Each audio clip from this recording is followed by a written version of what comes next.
Oi, gente. Bom, como a gente tá em quarentena, eu resolvi fazer um vídeo pra vocês falando sobre a evolução e seleção natural aplicada ao caso do coronavírus, né, da doença do Covid-19. Tem muita gente falando, muita informação por aí, mas acho que vale a pena a gente também marcar presença nesse momento que a humanidade está passando. Então fica ligado aí que eu vou explicar um pouquinho sobre biologia nesse caso.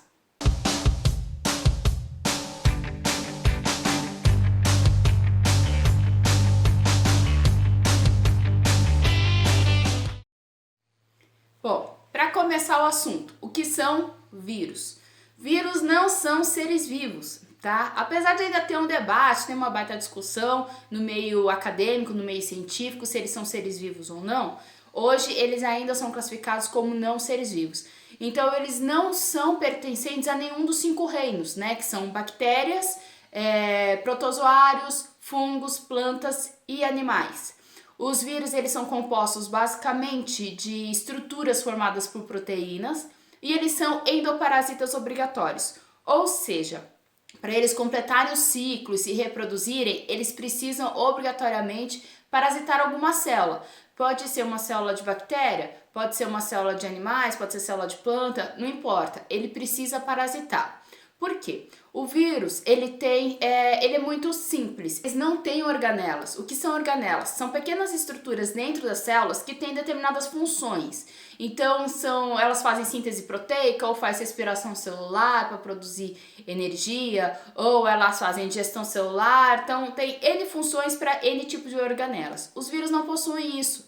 Então, eles não conseguem se reproduzir. Então, eles precisam parasitar as células, inserir o seu material genético, que eu já vou explicar quais são as diferenças entre eles, inserir seu material genético dentro da célula e a célula replicar esse material genético e a célula produzir mais vírus. Por isso que a reprodução de vírus ela é muito rapidinha. E por causa disso, existem N tipos de vírus parasitando vários tipos de célula. Tá, então o que é o material genético? Então vamos falar de ácidos nucleicos. Ácidos nucleicos, querendo ou não, é a receita de como o ser vivo é montado. Nós temos 2 tipos de ácidos nucleicos, nós temos o DNA e o RNA. Nós, seres humanos, temos a fita dupla, que tem o DNA.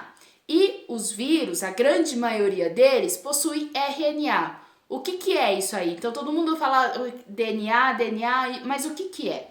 O DNA nada mais é do que uma sequência, mas uma sequência gigantesca de bases nitrogenadas. O que são as bases nitrogenadas? Adenina, timina, citosina e guanina.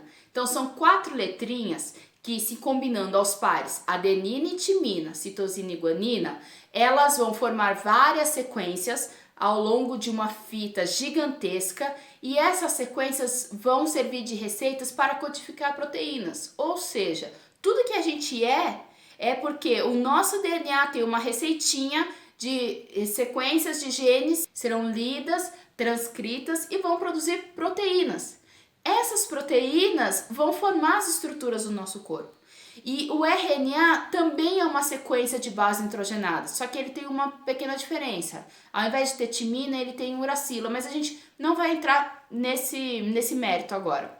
Só que ele é mais simples, tá? O DNA ele é muito mais complexo, ele é uma fita dupla, tal, e o RNA ele é uma fita simples. E a grande maioria dos vírus possui RNA, diferente da gente. Essas bases nitrogenadas, arrumadas em sequência, elas nada mais são então do que a receita do que a gente ou qualquer outro ser vivo, ou no caso de um vírus, Quando a gente vai ter reprodução, não, eu falo a gente na forma de ser vivo, tá?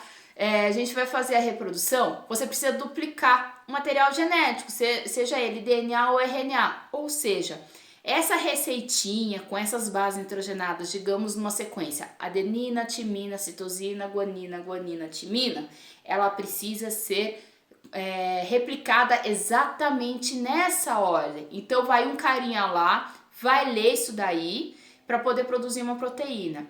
Essa leitura tem que ser feita exatamente correta. Se tem a troca, a deleção, qualquer coisa que aconteça de errado nessa cópia desse material genético, dá erro. E esse erro a gente chama de mutação. Então, o que é uma mutação? A mutação é quando a cópia do material genético acontece, porém alguma coisinha ali deu errada, entre aspas, tá? E eu já vou explicar o porquê esse errada tá entre aspas. Essa mutação, ela pode ser de duas formas. Ela pode ser numérica ou ela pode ser estrutural. Então, quando uma mutação ela é numérica, quer dizer que no nosso DNA, que está todo organizado em cromossomos, que nós temos 23 pares de cromossomos, essa alteração aconteceu em um determinado par. Por exemplo, a síndrome de Down. A síndrome de Down é uma mutação numérica, ou seja, a trissomia do cromossomo 21. Então, no parzinho de número 21, ao invés de ser par, esse DNA ele está organizado em trio, que é o que dá essa mutação, que dá essa síndrome de Down. Existem outros tipos de síndromes numéricas, como a síndrome de Klinefelter, a síndrome de Turner, então tem N tipos. As mutações que são estruturais, ela não vai acontecer num cromossomo inteiro, tá? Então, o material genético, vamos pegar os seres humanos como exemplo agora. O material genético, ele vai ser todo organizadinho, através dessas bases nitrogenadas, certo? Então, adenina, timina, citosina, guanina, timina, blá, blá, blá. Tá. Essas bases nitrogenadas, determinada sequência, uma parte do DNA serve para produzir a proteína X. Essa sequência da proteína X a gente chama de gene. Então, um gene é uma pequena parte do DNA. Uma mutação que é estrutural é que alguma coisa em determinado gene deu errado. Então, digamos que numa sequência que adenina, timina, citosina, troca uma base ali. Então, vai ser adenina de novo. Timina, citosina. Uma pequena base nitrogenada acabou trocando. E isso faz com que essa proteína ela não seja produzida ou produz uma proteína diferente. E isso é chamado de mutação estrutural. Então, a mutação estrutural é quando um pequeno gene foi codificado de uma forma errada, de uma forma diferente, e faz com que essa proteína seja produzida a mais, a menos, seja uma proteína diferente. Tem N coisas que podem acontecer por conta dessa mutação genética. Agora, como que a gente sabe disso? No ano de 2000, vários países, incluindo o Brasil, deram início ao projeto Genoma Humano, ou seja, pegaram o DNA dos seres humanos e fizeram a sequência dessas bases nitrogenadas e mapear. Esse mapeamento é o primeiro passo para se conhecer o DNA. O segundo passo, que ainda está em estudo, o que eles estão fazendo? Eles estão pegando essas pequenas sequências, que é o que a gente chama de genes, e tá vendo para que serve cada parte, para que serve cada gene, o que cada gene codifica. Isso é um passo para você entender como o DNA funciona, para você descobrir quais são os erros que podem acontecer numa duplicação do DNA ou numa transcrição do DNA. Então, a gente precisa entender como o DNA funciona para que a gente consiga entender de onde veio determinada mutação ou de onde veio determinada doença, determinada coisa que pode acontecer. Então, assim, a gente tem uma ideia de que mutação ela pode ser uma coisa muito ruim, né? Então, o ser vivo não nasce, ele não desenvolve e tal, ou pode ser uma coisa muito boa, porque a gente tá muito influenciado por conta de X-Men, Super Choque e tal. Mas a mutação, ela pode ser N coisas diferentes, ela pode ser coisas simples, elas podem ser mutações neutras, ou elas podem ser mutações um pouco mais graves. Na questão do coronavírus, coronavírus nada mais é do que um grupo de vírus, tá? Então, o grupo corona são vírus que têm determinadas características que faz com que a gente aglomere todo mundo ali. Esse vírus novo, né, que todo mundo chama de coronavírus, mas na verdade o nome dele é SARS-CoV-2, tá? Que é a classificação desse vírus. Ele tem grandes diferenças comparando com o nosso genoma. O genoma desse vírus, SARS-CoV-2, ele tem aproximadamente 30 30 mil pares de bases nitrogenadas. Comparando com o nosso genoma, é um material genético muito pequeno. Só que comparando com o genoma de outros vírus que possuem o genoma do tipo RNA e não o DNA, tá? RNA, ele tem um genoma grande. Ele tem 30 mil pares, nós temos 3 bilhões de pares de bases nitrogenadas, então assim, o nosso genoma é muito, muito, muito maior. Então essa quantidade de bases nitrogenadas que o SARS-CoV-2 tem, apesar de ser pequena comparando com a gente, ela é grande comparando com outros vírus que também possuem RNA. Só que mesmo sendo grande comparando com outros vírus, tem uma alta taxa de mutação e de recombinação. Ou seja, os genes que estão ali formando o genoma desse vírus, eles se recombinam e eles trocam de lugares, as bases nitrogenadas se recombinam e trocam de lugares com muita facilidade. Isso faz com que determinadas características que existem nesses vírus, elas sejam mudadas. Essas características, elas podem ser boas para a sobrevivência dele, podem ser ruins para a sobrevivência deles, podem ser neutras e não acontecer absolutamente nada. Tudo isso depende de como essa mutação, essa recombinação vai acontecer dentro das células que os vírus acabam parasitando. Então, como que vai acontecer? O vírus ele vai aderir a uma célula, então a gente tem uma célula aqui, esse vírus pequenininho, ele vem e gruda nessa célula. Ele vai inserir o seu material genético na célula. A célula vai continuar a vida dela, vida que segue. Ela não sabe que ela tem um genoma viral dentro dela. E ela vai continuar fazendo todos os seus processos metabólicos que ela normalmente faz. Só que conforme ela vai fazendo esses processos metabólicos, ela tem também a parte da duplicação celular. Então, uma célula vira duas, né? Então, ela se duplica. Então, pode ser célula da pele, tirando os gametas, todas as células do nosso corpo, elas fazem duplicação. Ou seja, uma célula gera uma outra célula exatamente igual a ela. Nesse processo de duplicação, na hora que ela vai copiar o seu próprio DNA, ou o genoma no caso, na hora que ela vai copiar o seu próprio genoma, ela copia o do vírus junto. E ela vai fazendo pequenas cópias ali dentro. Então é como se você colocasse uma receita de miojo no meio de um livro gigante e na hora que tira xerox desse livro, esse xerox copia também, faz o xerox da receita de miojo e ninguém viu. E vai copiando, e vai copiando. E a célula está copiando o material genético do vírus também. Só que na hora que começa a copiar o material genético do vírus, a célula começa a dar para esse parasita um ambiente propício para ele começar a se desenvolver. Então a célula vai produzindo o vírus dentro dela. Vai produzindo, até que uma hora ela acaba explodindo e liberando mais vírus para o resto do organismo. Então, a replicação viral, ela tem duas formas de replicação viral que eu não vou explicar para vocês agora, mas a replicação viral, ela é muito eficiente e ela é muito rápida, comparando com várias outras células do nosso organismo.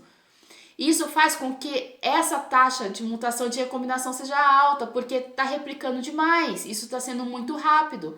Isso faz com que você tenha chances maiores de ter mutações diferentes e recombinações diferentes. Tá, mas o que tudo isso tem a ver com evolução e com seleção natural? Beleza. Então a gente sabe que assim, todos os seres vivos, a gente começou a falar primeiro dos seres humanos, a gente está falando de vírus, mas todos os seres vivos e os vírus, eles estão dentro de um processo evolutivo, eles estão dentro de um processo de seleção natural. Como que isso ocorre? O que isso tem a ver com toda essa bagunça genética que a gente tem falado aqui? Então, dois fatores que ajudam toda essa máquina de evolução a acontecer, lembrando que evolução não quer dizer que você vai, ou você, ou ser vivo, ou vírus, vai se desenvolver para algo melhor. Evolução simplesmente quer dizer que é um conjunto de mudanças dentro de uma espécie. No caso, os dois fatores que fazem com que isso aconteça é justamente a mutação e a seleção natural, tá? As mutações, elas são aleatórias. Não quer dizer que esse vírus, ele tava assim, nossa, se eu começar a produzir determinada proteína, eu vou conseguir infectar seres humanos, beleza. Não, tudo isso acontece de forma aleatória. Então, dentro do grupo de coronavírus, um desses vírus sofreu uma mutação, uma recombinação genética ali, na duplicação do seu material genético. E essa recombinação genética fez com que codificasse uma determinada proteína. Essa determinada proteína fez com que esse vírus agora conseguisse infectar seres humanos. Então, na hora que ele começou a ter contato com seres humanos, ele conseguiu um hospedeiro, conseguiu um ambiente propício para ele se desenvolver. Então, essa mutação é aleatória, ela não acontece assim de caso pensado. Então, codificando o genoma desse vírus, deu para mapear e ver quais são as mutações que aconteceram. Então, quando a gente fala que o vírus surgiu de uma forma biológica, de uma forma espontânea, é porque nesse genoma a gente consegue ver onde tiveram mutações. Toda mutação que ocorre, ela sendo efetiva, no caso da produção de uma proteína, ou ela sendo neutra ou sendo maléfica, ela fica marcada no DNA. Que assim, muito superficialmente o pessoal chama de bricolagem. Ou seja, então o DNA não é assim, olha, aconteceu determinada mutação, ela deu certo, a gente mantém. Aconteceu determinada mutação, não deu certo, a gente volta para o que era. Não, aconteceu essa mutação não deu certo, acontece uma outra mutação, essa que não deu certo, ela vai ficar marcada no material genético. Então, vendo o material genético do vírus, o pessoal conseguiu identificar que, nossa, esse vírus, ele é bem diferente do vírus da SARS e da MERS, que foram doenças, né, que surgiram há alguns anos atrás.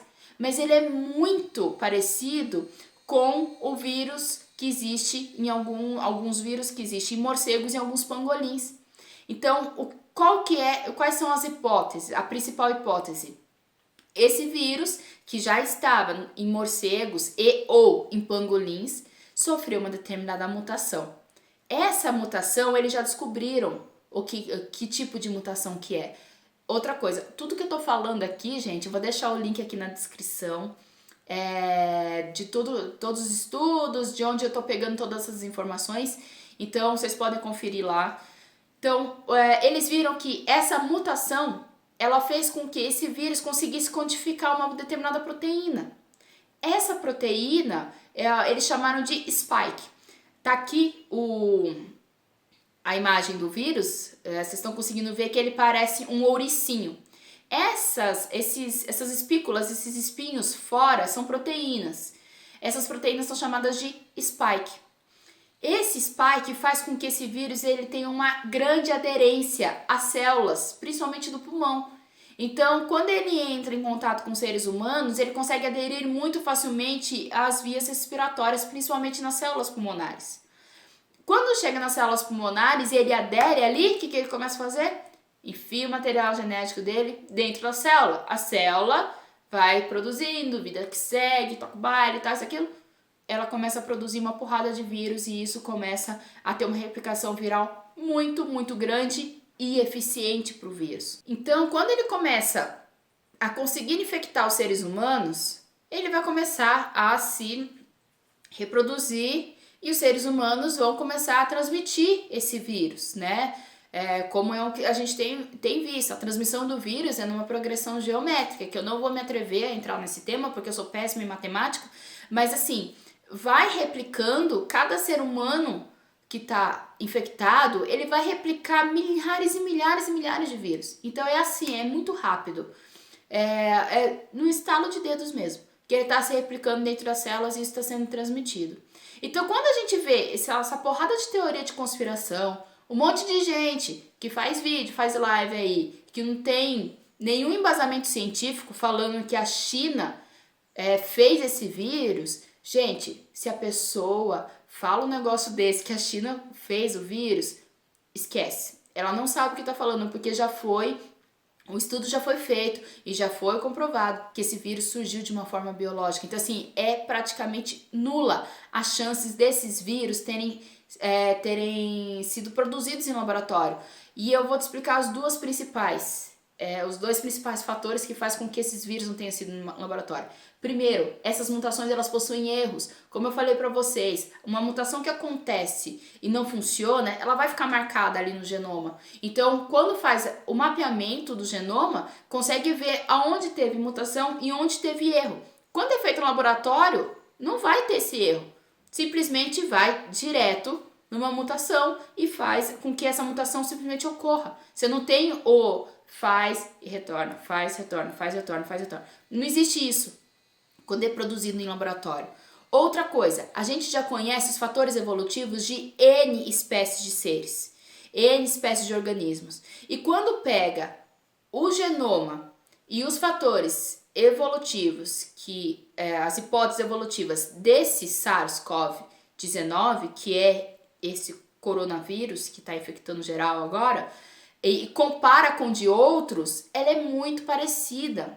A gente consegue ver meio que o passo a passo da evolução. E esse passo a passo faz com que a gente consiga assemelhar esse vírus a um vírus que foi encontrado em morcegos, que é o HATG13. Tá escrito aqui embaixo para vocês. Esse HATG13, ele é encontrado em morcegos e ele é muito parecido. Ao contrário do que muita gente pensa, que esse vírus, esse SARS-CoV-19, ele seja um parente da SARS da MERS. Ele não tem nada a ver, ele não é parecido, ele é mais parecido com esse vírus dos morcegos. Então, o fator de mutações erradas estarem no genoma já mostra que é um fator biológico. O segundo fator é a semelhança genética com alguns vírus que já existem, que ele não se assemelha ao SARS e ao MERS, ele se assemelha mais ao esse HATG13. E mais um fator, eu falei 2, né? Mas já vai um terceiro. Se for criar um vírus para atingir seres humanos, para dar um golpe econômico, sei lá, por que eu vou pegar um vírus desconhecido? A gente vai pegar um vírus que já tem uma ação patógena para os seres humanos. E parte daí, muda um pouquinho, né, a transmissão ou o tipo de contágio. Para quem já jogou Plague, já sabe como que como esse negócio desenvolve. Quem não jogou, joga, é muito bom. Plague, tá aqui ó, o nomezinho. E simplesmente muda uma coisinha ou outra e joga isso daí. Então assim, o vírus não surgiu, não foi feito em laboratório, ele surgiu de uma forma biológica. Só que como que a evolução está ocorrendo? Então, esses vírus, esse grupo de vírus teve uma porrada de mutação ali. Essa pequena mutação, um deles, um único vírus é o suficiente. Esse único vírus que teve essa mutação para formar essas proteínas spike, para poder aderir às células pulmonares dos seres humanos, foi suficiente para que esse único vírus chegasse aos seres humanos e conseguisse infectar e fazer replicação viral. A partir de um ser humano, você viu o tanto de seres humanos que foram infectados. É gente. É o suficiente.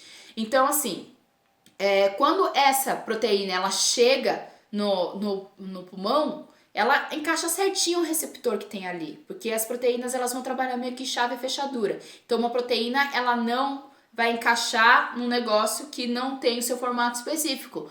Ela vai encaixar no substrato que tem seu formato específico. Chegou ali, ela encaixou certinho, já era, vai replicar. Então, o vírus ele conseguiu essa mutação que foi totalmente aleatória e a gente realmente não sabe quanto tempo isso vai durar. Mas assim, tem projeções, tem N explicações tal, que eu vou deixar aqui para vocês os links. Acompanhem muito o canal do Átila, que tá assim, absurdamente maravilhoso. O cara é muito bom e ele tá... Ninguém é melhor do que ele para estar explicando todas essas transmissões, a progressão geométrica do vírus. Então vale muito a pena assistir os vídeos dele. São vídeos um pouco mais complicados, mas é porque o assunto é mais complicado. Então quer entender, acompanhe os vídeos do canal do Átila. Então, voltando, essa seleção natural selecionou positivamente esse vírus que possui essa proteína spike. Então, o meio ambiente, ele não é fator indutor. Ele não vai induzir com que o vírus ou determinado ser vivo mude para que daqui para frente ele faça determinada coisa. Não, as mutações elas estão acontecendo à torta direito por aí. Vírus, bactérias, protozoários, seres humanos, o que quer que seja. Está acontecendo. O meio ambiente vai selecionar positivamente ou não. Ou seja, ele vai selecionar positivamente os mais adaptados e os menos adaptados morrem. Então, esse vírus com a proteína spike foi selecionado positivamente. Ele conseguiu uma malha maior de seres vivos para a infecção, que no caso somos nós, né? São os seres humanos. E a seleção natural agiu e está agindo de forma muito forte. Não só com os vírus, como assim com a gente. Então, a gente está vendo um processo evolutivo, um processo de seleção natural em muito pouco tempo. Esse vírus, ele foi descoberto, não é que ele apareceu, ele foi descoberto em dezembro do ano passado. E olha, já tem milhares de pessoas infectadas agora.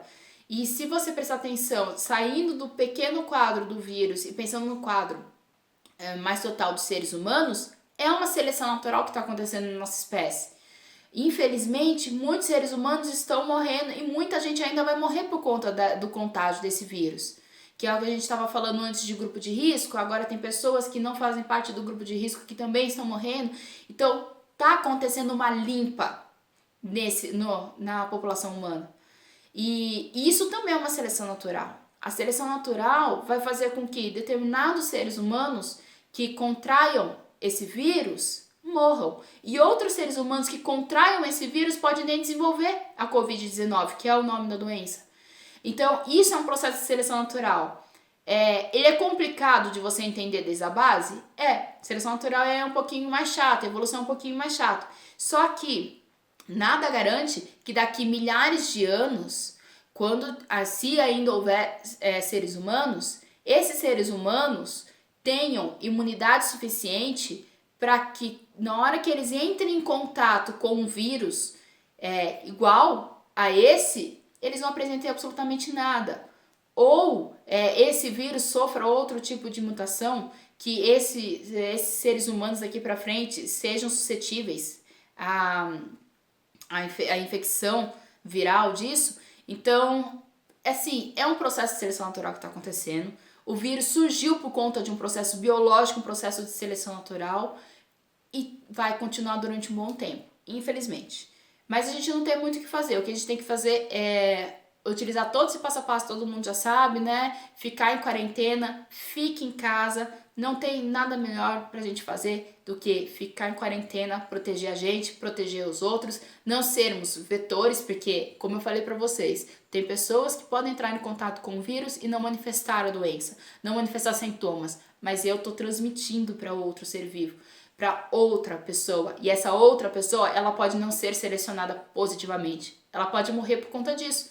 E quem está sendo um agente que está vetorizando? Eu. Então a quarentena ela é muito importante por conta disso. A quarentena ela não é uma questão só para precaver, é uma questão de diminuir a velocidade da transmissão desse vírus, diminuir a transmissão do vírus. Então eu não estou socializando porque eu não quero pôr as pessoas em risco. Não é só não me pôr em risco, eu não quero pôr os outros em risco.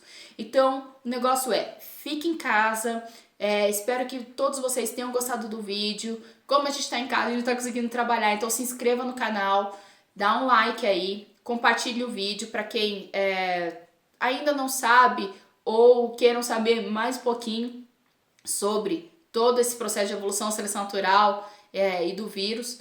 E a gente tá aí, o YouTube tem muita coisa boa, tem muito canal bom, aprendam, estudem, joguem também, joguem Play, que é muito legal. E estamos aí. Logo mais a gente tem mais vídeo. Espero que vocês tenham gostado. Tchau, tchau!